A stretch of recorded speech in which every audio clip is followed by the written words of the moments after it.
Voy a compartir la pantalla un momentito.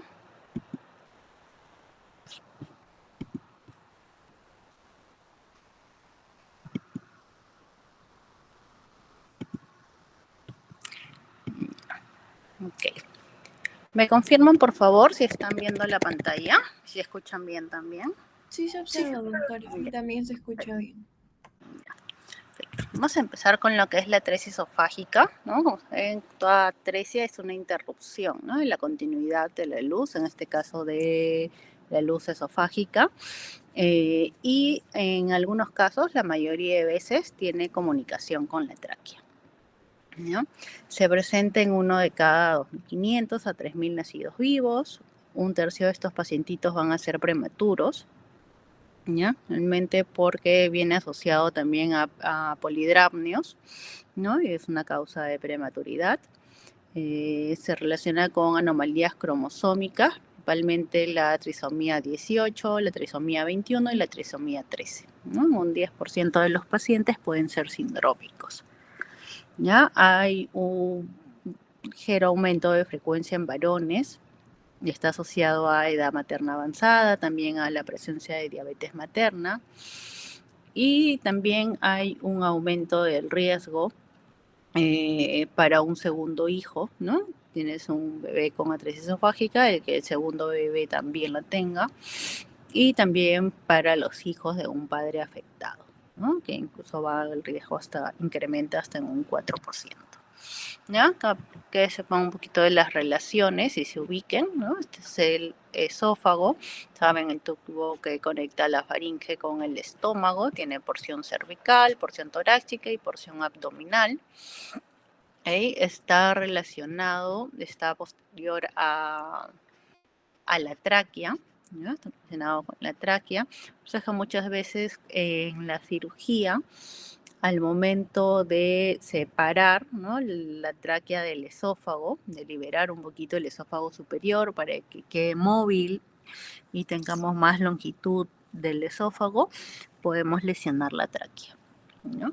Importante también la relación que tiene con el arco aórtico, ¿ya? Normalmente el arco aórtico está a la izquierda del esófago, ¿no? Por eso es que cuando nosotros operamos, entramos a operar por el lado derecho. Pero igual hay un porcentaje cercano al 10% en el que pueden tener un arco aórtico a la derecha, ¿no? Por eso siempre es importante realizar por lo menos una ecocardiografía preoperatoria, ¿ya?, para no llevarnos sorpresas al momento de la cirugía. Okay. La clasificación, hay múltiples clasificaciones, ¿ya? Esta es una de las más conocidas. Eso es importante que aprendan a reconocer la anatomía de cada tipo de atresia esofágica, ¿no? La más frecuente es la tipo C, en el cual tenemos la tipo C de Gross, ¿no? Hablando de la clasificación de Gross, en el cual tenemos un bolsón esofágico superior, ¿no?, que este es el esófago superior, acaba en una bolsa ciega. Como tenemos que acaba en una bolsa ciega y aquí se acumula saliva, obviamente el paciente va a cialorrea, ¿ya? Pero para intentar vencer esta obstrucción, este esófago superior se va a dilatar y las paredes se van a engrosar, ¿ya? Entonces, la atresia esofágica con fístula traqueoesofágica distal. Quiere decir que el esófago distal o inferior va a estar unido a la tráquea, ¿ya? Va a tener una comunicación con la tráquea. Entonces, ¿qué ocasiona esto? Uno, que pase aire, ¿no?, de la tráquea hacia el esófago distal, hacia la cámara gástrica, pero también reflujo ácido del estómago hacia la tráquea, causando neumonitis químicas. Doctora, disculpe, creo que se dejó de compartir. A ver.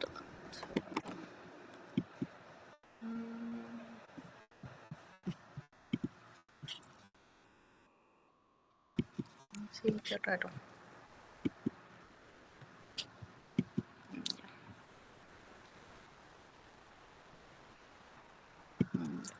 Está. Ahí está, ¿verdad? Sí, ahora sí se ve. Ya, me avisan si vuelve a pasar, ¿no? Entonces, bueno, hay un reflujo ácido del estómago hacia la tráquea. Esta es la forma más común que hay de atresia esofágica, ¿ya? Cercana al 90%.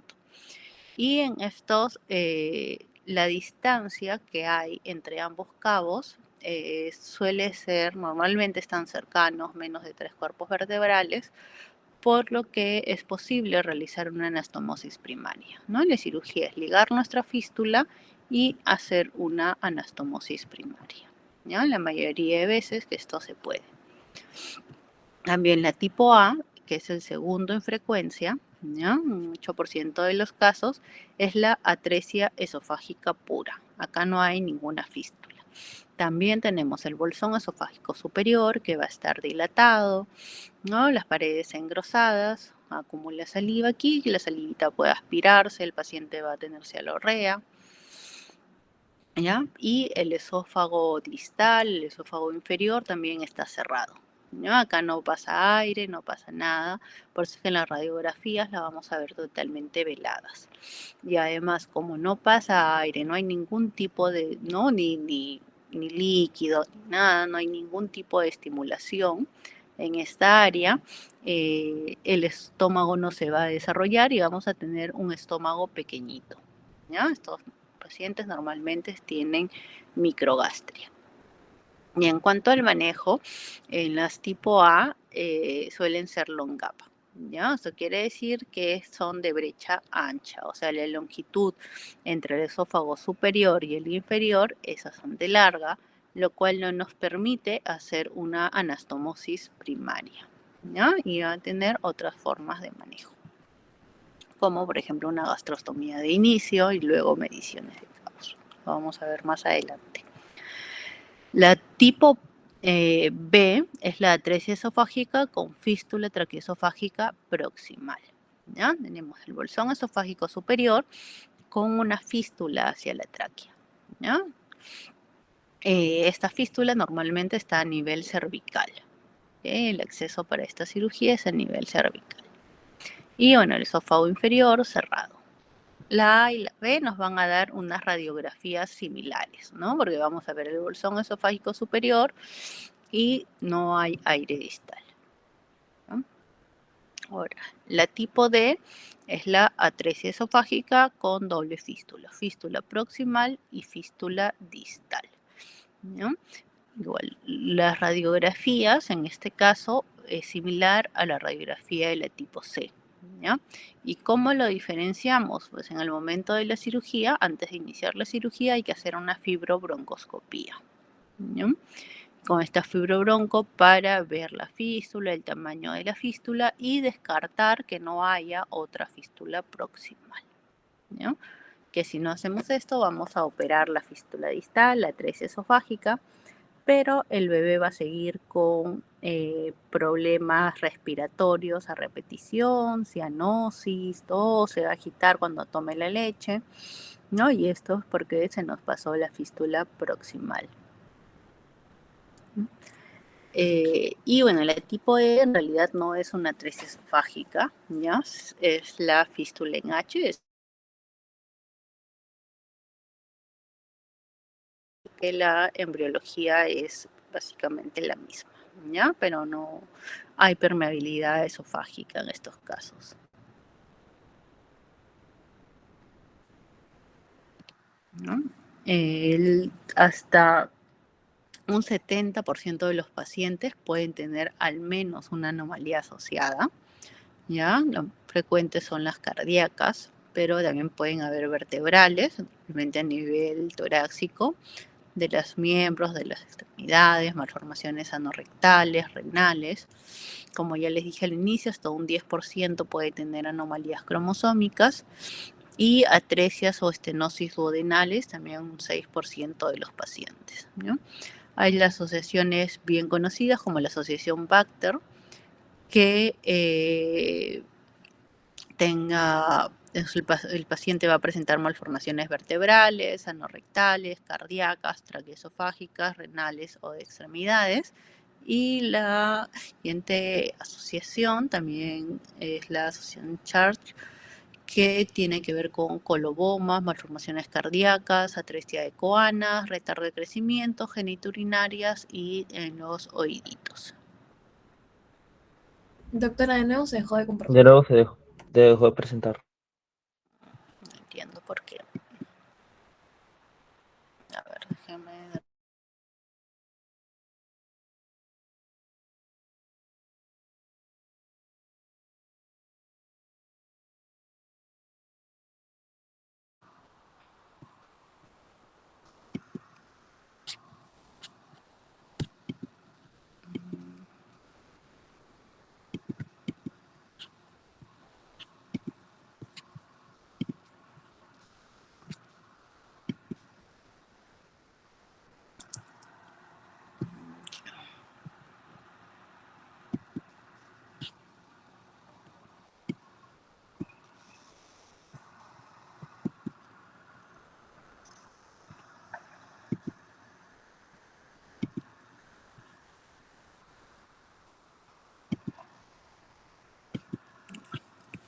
En cuanto al pronóstico, usado es la clasificación de Spitz, que valora el peso al nacimiento y la presencia de malformaciones cardíacas mayor. Un paciente con buen peso al nacer, sin grandes comorbilidades, tiene una sobrevida cercana al 100%, ¿no? Pero si ya se asocia a malformaciones cardíacas mayores, bajo peso al nacer, la sobrevida disminuye bastante, ¿ya? Entonces no depende tanto de la atresia esofágica, sino de las malformaciones asociadas, ¿no? El diagnóstico prenatal, ya la precisión es baja, ya la sensibilidad es lo más alto reportado es un 30%, 28%. Hay ciertos signos, sí, en específicos como el polidramnio, la burbuja gástrica pequeña o ausente, o que encontremos múltiples malformaciones de la asociación Bacter. Todo esto nos puede hacer pensar en que el paciente pueda presentar una atresia esofágica, ¿ya? Pero al % no se diagnostica. En la clínica del paciente lo más llamativo va a ser la cialorrea, ¿no? La salivación excesiva, ¿no? Es que vemos esto, hay que confirmar que nuestro paciente tenga, ¿no? O descartar la presencia de una atresia esofágica. Y esto lo hacemos pasando una sondita orogástrica, ¿no? Cogemos una sonda orogástrica, que sea una sonda de un buen calibre, para que no se nos doble, por lo menos lo ideal es una 10 French. En un recién nacido, no coger una 4 French, una 6 French, porque son muy delgaditas, se van a doblar y nos van a dar un falso diagnóstico. ¿Ya? Entonces pasamos la sonda, si es que la sonda pasa hasta la cámara gástrica, se descarta que tenga una atresia esofágica, ¿ya? Pero si es que nuestra sonda no pasa, generalmente se queda más o menos a 10 centímetros de la arcada dentaria, no pasa más, entonces sospechamos que pueda ser una atresia, ¿ya? Y ¿qué hacemos? Pedimos una radiografía, ¿ya? Pedimos una radiografía tóraco-abdominal, ¿no? Y bueno, tenemos estas posibilidades, ¿no? En esta radiografía, mostrándole, lo que tenemos es el bolsón esofágico superior y la sondita enrollada, no pasa más, nos da el diagnóstico de una atresia esofágica, ¿no? Y vemos que hay aire en la cámara gástrica y hay aire en el intestino, ¿no? Por lo tanto, pensamos por frecuencia que debería ser una atresia tipo 3, una atresia esofágica con fístula traqueoesofágica distal, ¿no? Que pasa el airecito de la tráquea hacia el intestino distal, ¿no? Pero también podría ser una tipo 4, ¿no? Por frecuencia, debe ser una 3, pero podría ser una 4, y eso lo vamos a descartar con fibrobroncoscopía, ¿okay? Y bueno, la otra opción es que tengamos esta radiografía. También tienen la sondita, ¿no? El bolsón esofágico superior, pero no hay aire en la cámara gástrica, no hay aire en el abdomen. Entonces, acá que debe ser la atresia esofágica tipo 1, ¿no? Por frecuencia, ¿ok? También podría ser una tipo 2, ¿no? Son las dos opciones que tenemos de radiografías. Ahora, una vez que hemos hecho el diagnóstico, ¿no? También hay que descartar que el paciente no tenga otras malformaciones que comprometan la vida, que requieran un manejo mucho más urgente que el de la atresia esofágica, ¿ya? Porque la atresia esofágica en sí no es una emergencia, ¿no? La emergencia, más que todo, es a veces la fistulita, ¿no? Porque, bueno, pasa, ¿no? El reflujo, la saliva del esófago superior a la tráquea, pero también reflujo ácido del estómago hacia la tráquea, causando neumonitis química. Entonces hay que cerrar la fístula, eso sí, como emergencia. Doctora, de nuevo se salió. Ay, realmente no entiendo por qué. Me avisan, ya los voy a estar compartiendo. A ver, voy a salir y volver a entrar un ratito.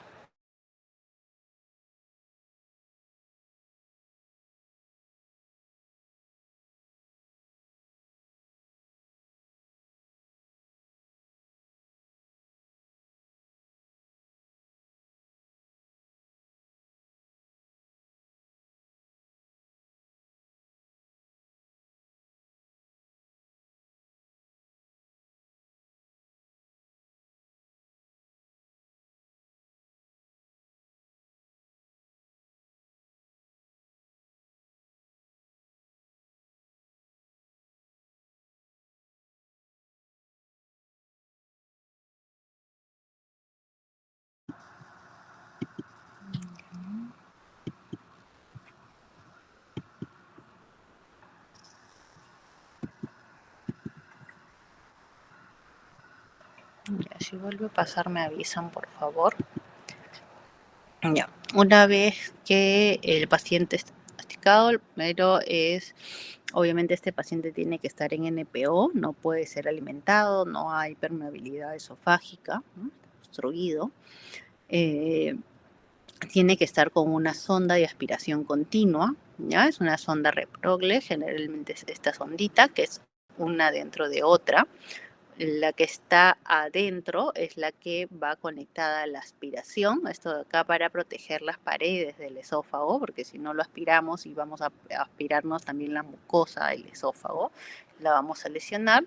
Y en la otra sondita podemos destilar cloruro para fluidificar la saliva y que se aspire mejor, ¿ya? Entonces, con NPO, sonda de aspiración continua, ¿ya? Antibióticos, porque pueden haber broncoaspiraciones, posición antirreflujo, que es con la cabecita elevada, ¿ya? Uso de, bueno, antibióticos ya lo dije.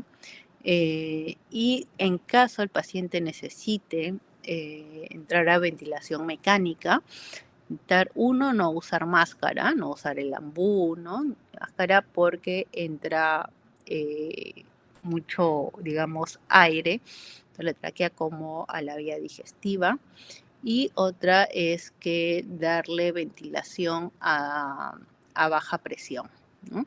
Porque recuerden que la tráquea, ¿no? Está con el tubito aquí, pero así como pasa el aire a la vía aérea, también por la fístula distal va a pasar hacia la cámara gástrica. Si es pequeñito, se puede distender tanto que puede incluso llegar a perforarse este estómago, ¿ya? Entonces tener cuidado ahí.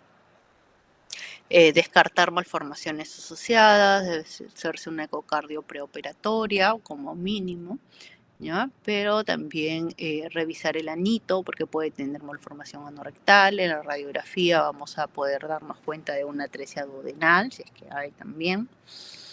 Formaciones de los miembros, ¿no? De las extremidades. Y bueno, una vez que tenemos todo esto, el paciente va a sala de operaciones, ¿no?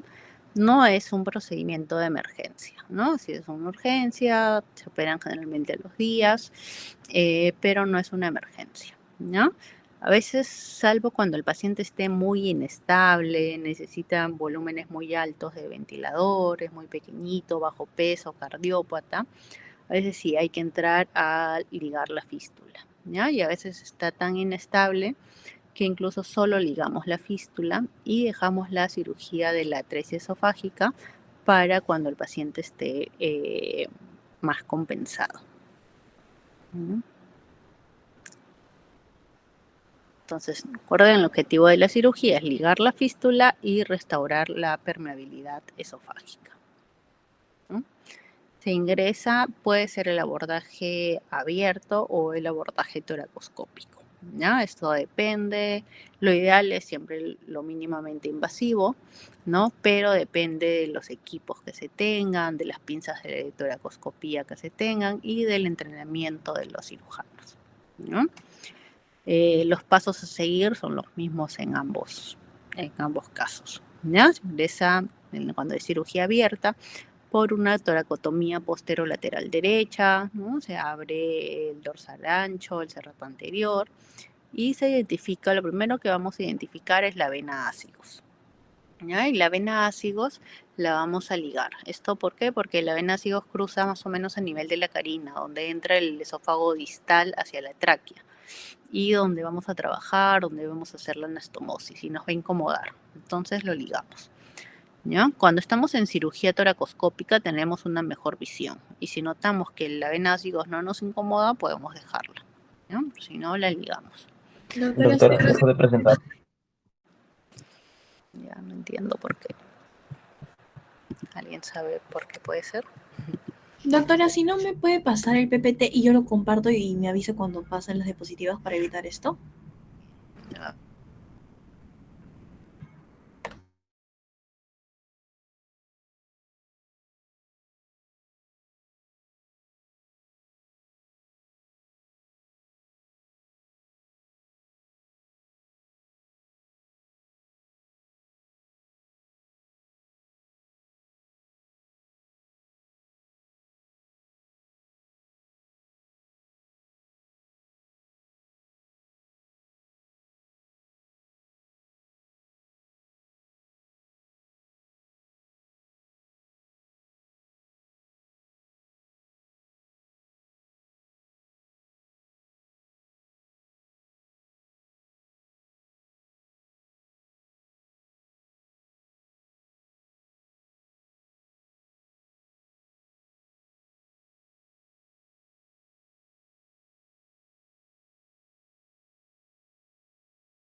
Ya. Ahí está compartiendo, ¿verdad? Sí, doctora. Ya, a ver, intentemos, ¿ya? Luego de la ligadura de la vena ácigos, lo que se hace es ligar, buscar el esófago distal, ubicarlo y ubicar la entrada de la tráquea, ¿no? Vamos a ligar la fístula traqueosofágica, ¿no? Y seccionar el esófago distal. Es el esófago distal que entra a la tráquea, formando una fístula. Y esto se va a ligar con hilo no reabsorbible. Puede ser prolene, seda, ¿no? Y éster, pero un hilo no reabsorbible, ¿no? Después de esto ubicamos el esófago superior. El esófago superior es más fácil de ubicar porque el paciente tiene una sonda oroesofágica. Entonces pedimos al anestesiólogo que movilice la sonda, lo vamos a ver y vamos a identificar el esófago superior. Lo individualizamos, lo liberamos de la tráquea, ¿no? Vemos que queden móviles, que llegue hasta donde está el esófago inferior y que lleguen sin tensión. La idea es que lleguen sin tensión para poder hacer una anastomosis sin tensión, ¿no? Se apertura y se empieza la anastomosis. Bueno, en la anastomosis usamos hilos reabsorbibles, 4-0, 5-0, 6-0, según el peso del paciente. Primero es la cara posterior y luego pasamos una sondita que queda transanastomótica, esto para evitar coger la cara posterior cuando ponemos ya los puntos en la cara anterior, ¿ya? Y bueno, acabada esta cirugía dejamos un dren torácico, ¿ya? La literatura dice que si hemos hecho una anastomosis que nos ha quedado bien, sin tensión, con buen flujo, buena irrigación, se puede no dejar el dren torácico, ¿ya? Pero nosotros lo dejamos por protocolo, ya que si hay alguna complicación, alguna fuga, este dren, uno que nos va a avisar porque va a empezar a salir saliva por ahí, y otra que nos va a evitar que el paciente haga empiemas, haga colecciones torácicas, ¿no? El abordaje toracoscópico, igual también ingresamos por el lado derecho, ya se utiliza una óptica y 2 pinzas de trabajo. En este caso tenemos una mejor visión, como ven, esta es la vena ácigos, ya la podemos quemar, la podemos ligar o la podemos dejar también si no nos incomoda. Luego ubicamos el esófago inferior, nos entra la tráquea, acá podemos colocar también clips o ligaduras, ya lo más cercano a la tráquea posible para evitar divertículos. Y luego buscamos el esófago superior, ¿ya? Y vamos a ir liberándolo, ¿no? Liberándolo de la tráquea y también de las adherencias hacia la cara posterior. La cosa es que quede libre, lo ideal sería así, que sobrepasen, ¿no? El esófago superior del inferior al menos 1 centímetro. Se abre el superior y se confecciona la anastomosis. Primero la cara posterior, luego la cara anterior y colocamos el drenaje torácico. Queda siempre esta diferencia de calibres, eso es normal. Ya con el tiempo se va a ir remodelando. Y acá algunas imágenes, ¿no? Por ejemplo, este es el esófago distal, ¿no? Está levantado, acá le han puesto un punto como para individualizarlo, que está entrando a la tráquea, ¿ya? El nervio vago, el esófago superior, ¿no? Termina en saco ciego, miren, acá están empujando la sondita por dentro y ya la anastomosis terminada, ¿no? Acá incluso se ve un poco tensa, miren el esófago distal un poco violáceo, ¿no? ¿Ya? Ahora también deben manejar lo que es la atresia esofágica long gap, es un 7% de los casos. Todas las tipo 1 son long gap, ¿ya? Pero no es exclusivo de las tipo 1, ¿ya? También pueden haber otros tipos, incluso las tipo 3 que sean long gap. No hay una distancia determinada, ¿ya? Sé que se llama long gap cuando un cirujano experimentado no puede realizar la anastomosis, ¿ya? Sin importar la distancia. Esta distancia la podemos medir tanto en centímetros como en cuerpos vertebrales, ¿ya? A veces más de 3 cuerpos vertebrales se considera long gap, pero en realidad el término, así la definición, no hay una distancia exacta, ¿no? Siempre o sea, esto sospechamos de tipo 1, ¿no? Pero descartar que no sea una tipo 2 con una fibrobroncoscopía. El manejo, lo usual es hacer una gastrostomía de inicio, ¿ya? Una gastrostomía para alimentar al bebé. Y luego ir midiendo, ir haciendo mediciones de cabos esofágicos cada 2 semanas, cada 3 semanas. Así como el bebé crece, se espera que su esófago también crezca. Y cuando vemos que estos cabos están ya afrontados, entrar a hacer una cirugía, ¿no? De anastomosis esofágica, ¿no? Se ponen así, mediciones, bujías, Hegar, por la gastrostomía y también por el esófago superior, ¿no? Y se ponen atención. Cuando vemos que estos ya están unidos, por ejemplo, que es solo un cuerpo vertebral, ¿no? Ya se podría hacer una anastomosis. ¿ya? Esto es lo usual, la técnica más utilizada, ¿no? Pero también hay otros casos, por ejemplo, si tenemos un bebé que tenga un buen peso, ¿no? Que queremos que los esófagos, que tengan buen esófago, lo que se puede hacer es una tracción esofágica, ¿ya?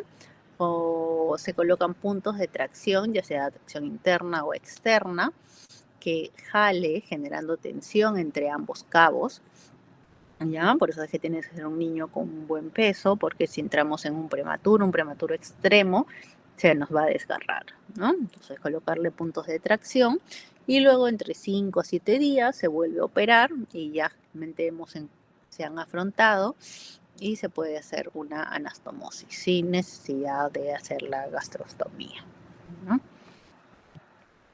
Y bueno, cuando ya no es posible, ¿no? O ya sea por complicaciones o porque el esófago no crece, hay opciones de reemplazo esofágicos. Lo más utilizado, bueno, el ascenso gástrico o la transposición de colon, ¿no? Son las dos técnicas más utilizadas. En cuanto al posoperatorio, estos pacientes, ¿no?, con atresia esofágica, a quienes se les ha realizado una anastomosis esofágica, realmente regresan a la UCI neo, ¿ya? Y vuelven a estar ventilados. La idea es ventilados el menor tiempo posible, con antibióticos, con nutrición parenteral, ¿no? Porque va a estar en NPO varios días, ¿no? Y entre el quinto al séptimo día se les hace un estudio contrastado, ¿no?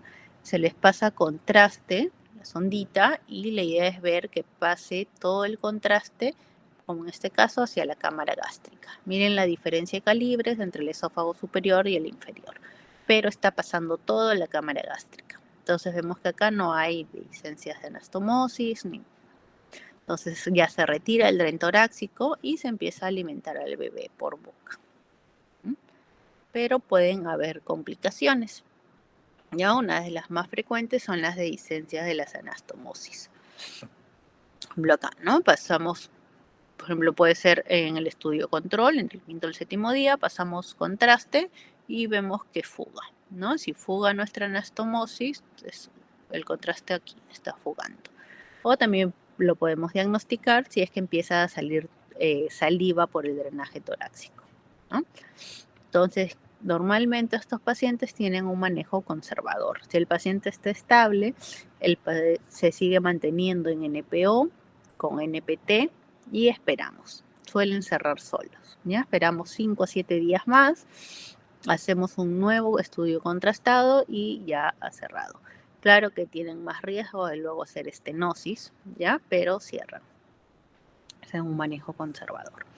Aparte de la dehiscencia de la anastomosis, otra complicación que podemos tener también es las estenosis, ¿no? De cuando hemos tenido dehiscencias o cuando nuestra anastomosis ha quedado a tensión, ¿no? Se manifiestan más a partir del 6º mes de vida, que es cuando empieza la lactancia, ¿no? Y bueno, estos suelen manejarse con dilataciones, ¿no? Puede ser con balón o endoscópicas, y solo en caso de que no respondan a las dilataciones ya se tendría que volver a operar, ¿no? Para una resección y una nueva anastomosis. Resecar el área estenótica, ¿no? Y bueno, otra ocasión es la recidiva de la fístula traqueoesofágica, ¿no? Que eso sí requiere un manejo quirúrgico de inicio. Ahora, estos pacientes suelen encontrar malasias, con reflujo gastroesofágico, es bastante frecuente el reflujo, todo en los tipo 1, por lo que estos pacientitos reciben omeprazol profiláctico al menos hasta el año de edad, ¿ya? Que ya por la bipedestación todo mejora el reflujo. Pero otros suelen ir bien y puede causarse incluso estenosis esofágicas por el reflujo ácido y requerir cirugías antirreflujo, ¿no? Tolerografía, no sé si tienen alguna pregunta a este tema. Si no, pasamos a las atresias intestinales.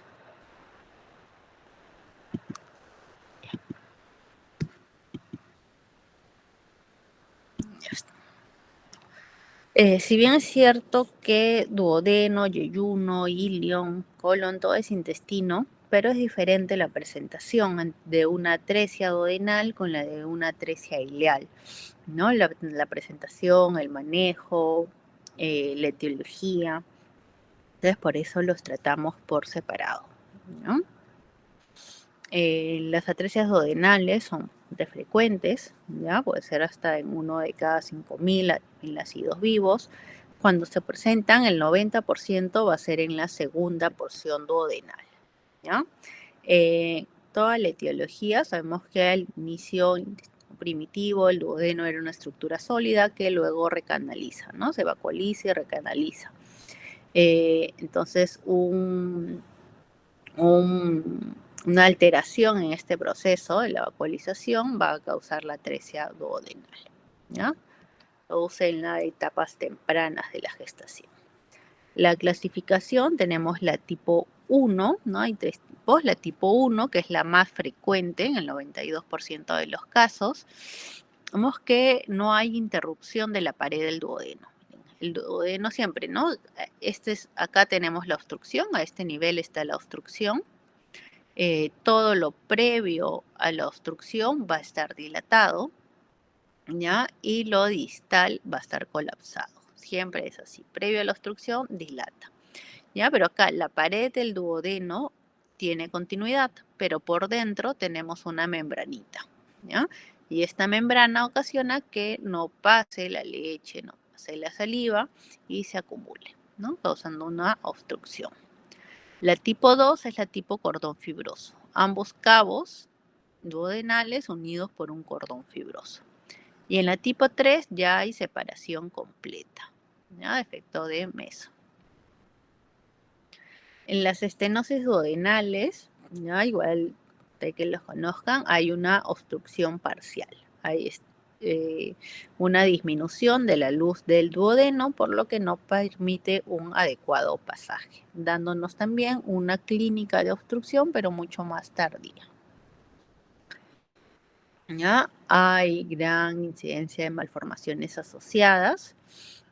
Una de las más frecuentes es el síndrome de Down, ¿ya? Se asocia bastante con trisomía 21, con prematuridad, hay antecedentes de polidramnios, cardiopatías congénitas, atresia esofágica, malformaciones anorrectales, ¿no? Entonces hay que cuidado con estos chiquitos, también suelen ser prematuros.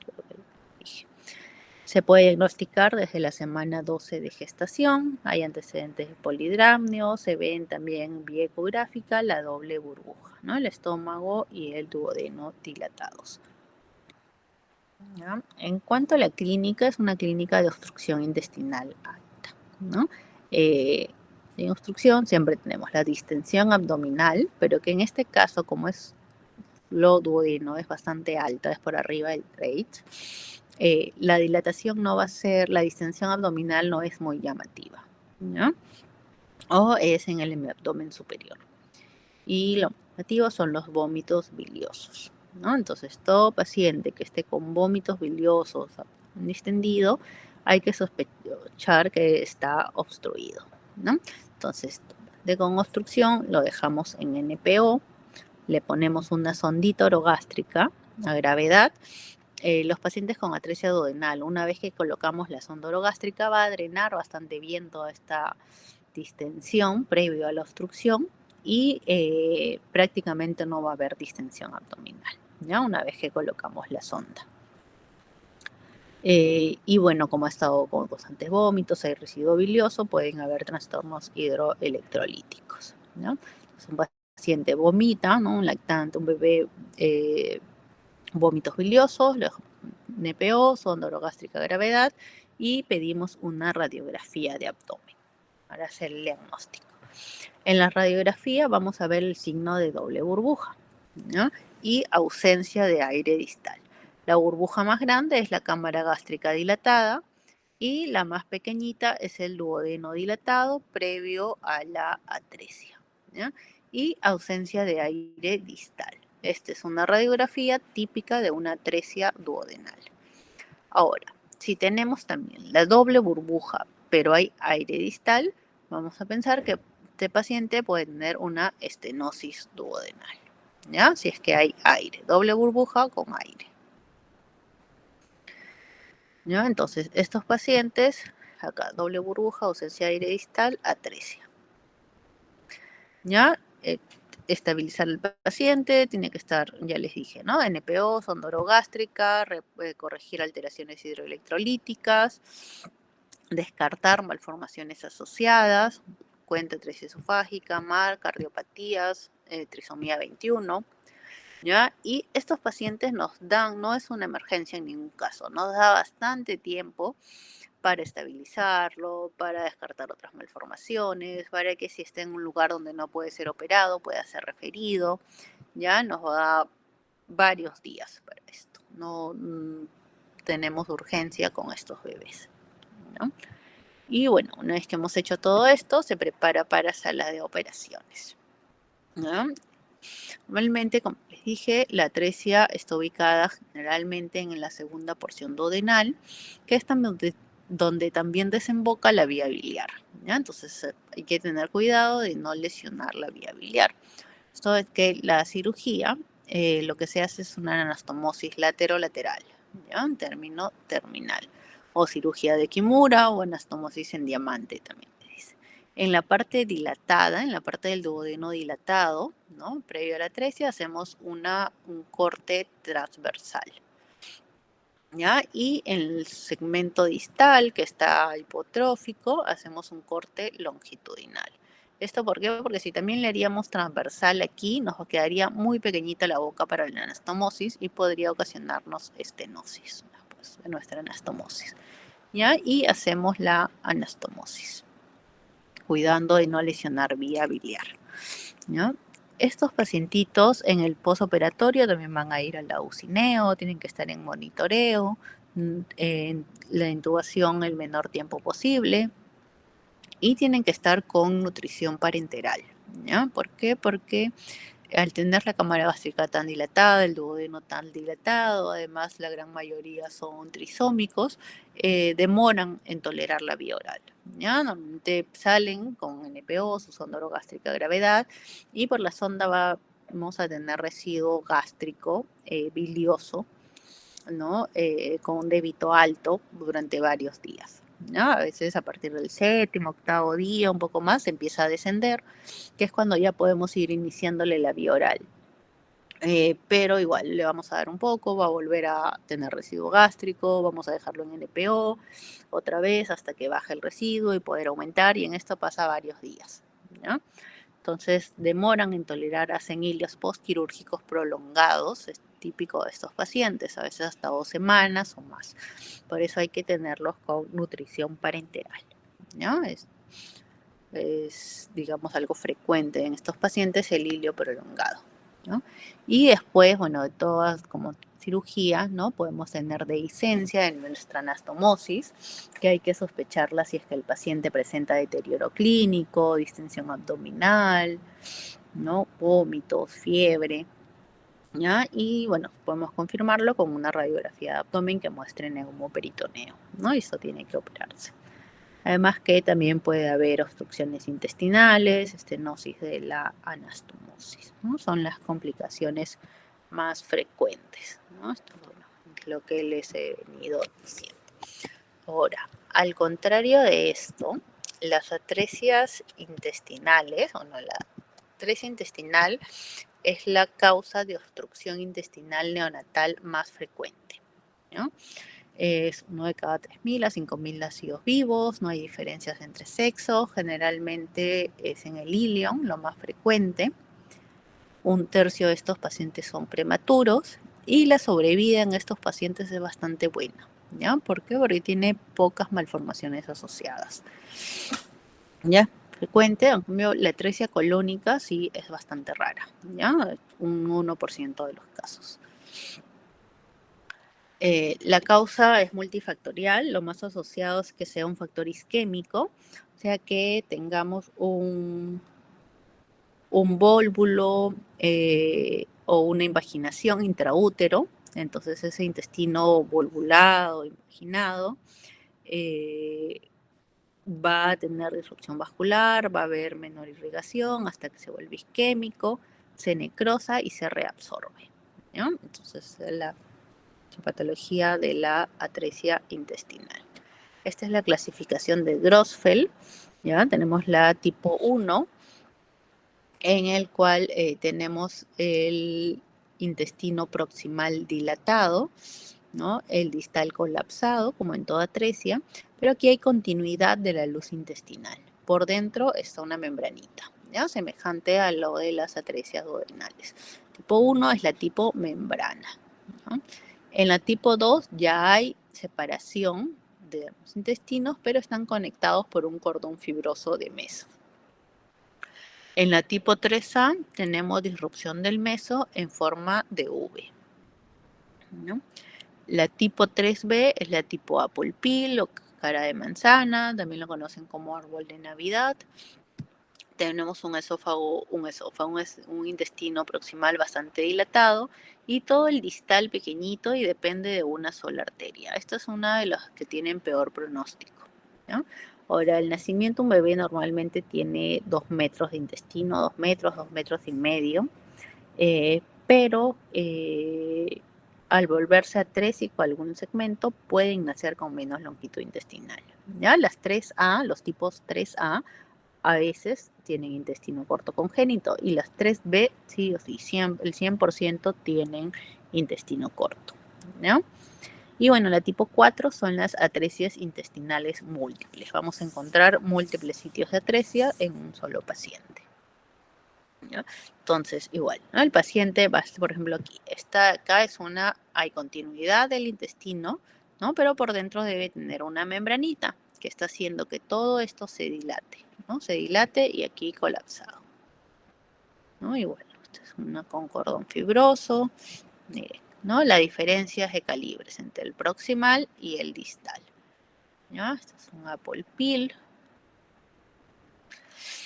Se puede diagnosticar por ecografía prenatal, ¿ya? Vamos a ver asas dilatadas, paredes engrosadas con aumentos del peristaltismo y polidramnios. Anomalías asociadas es de baja frecuencia, pero pueden haber, ¿no? Están montados, peritonitis meconial, se pueden asociar con gastrosquisis también, ¿ya? O algunas cardiopatías, pero no es muy frecuente.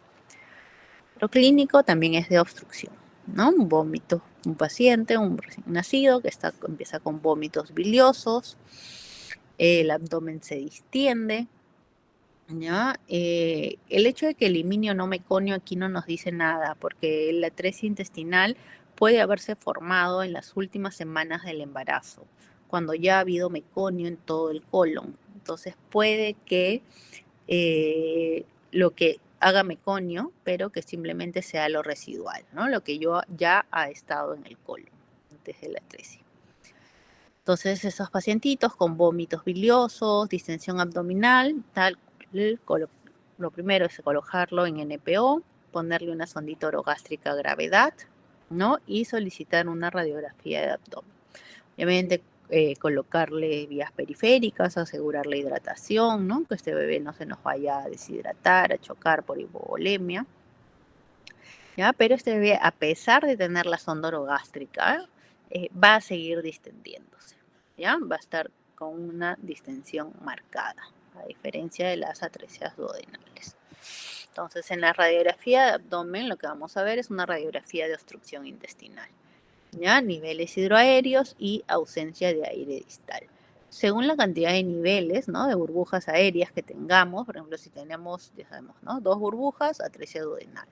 3, 4 burbujas, pensamos que puede ser una yeyunal, ¿no? Si es mucho más aire, una ileal, ¿ya? Pero esta radiografía con niveles hidroaéreos, con ausencia de aire distal, lo que nos dice es que el paciente está obstruido. La causa más frecuente de obstrucción en un neonato dijimos, es la atresia intestinal. Entonces, por frecuencia pensamos que este paciente debe ser una atresia intestinal, pero también podría ser un hilio meconial, un vólvulo, etcétera, ¿no? Todas los diagnósticos diferenciales, ¿no? Ahora, en estos pacientes sí es una emergencia, ¿ya? Hay que sí tratar de ponerlo estable, corregir cualquier alteración hidroelectrolítica, pero no retrasar indebidamente la cirugía, ni retrasarla mucho, esperando que el paciente se compense del todo, porque con el pasar de las horas el intestino se va a seguir distendiendo y puede llegar incluso a perforarse, ¿ya? Entonces, estos son los diagnósticos diferenciales, y esto vimos, hidratación, antibióticos, ya no retrasar la cirugía.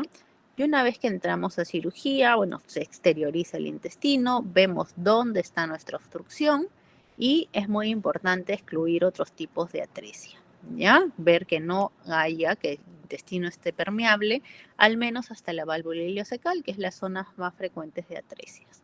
Porque ya que hay una atresia colónica es raro, ¿no?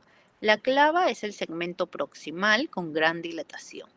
Realmente este intestino tiene hipertrofia muscular, el peristaltismo está alterado.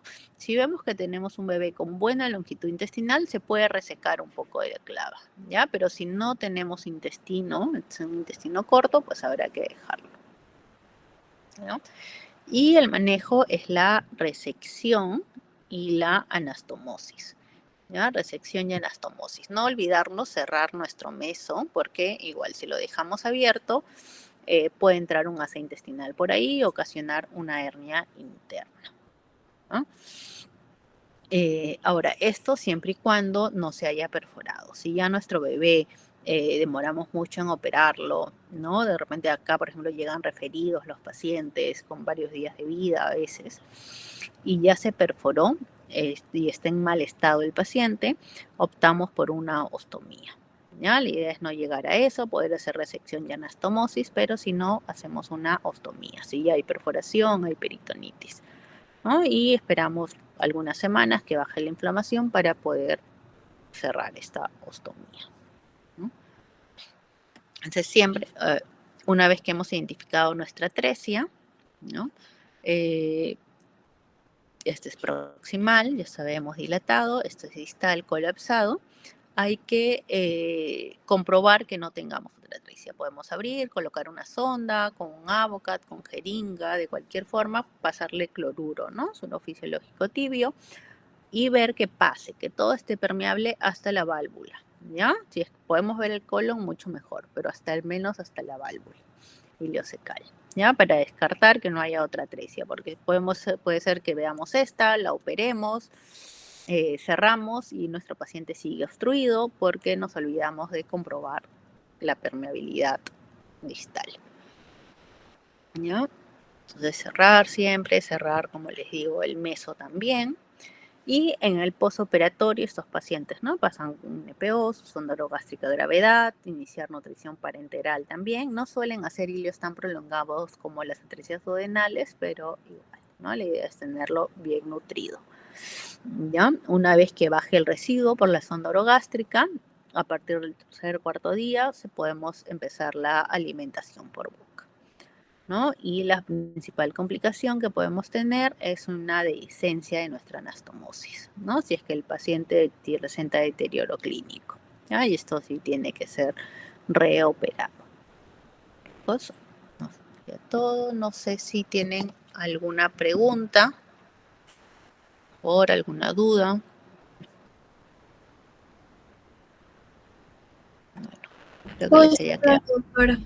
Chicos, sería todo. Que tengan buena tarde. De igual manera, doctora, hasta luego.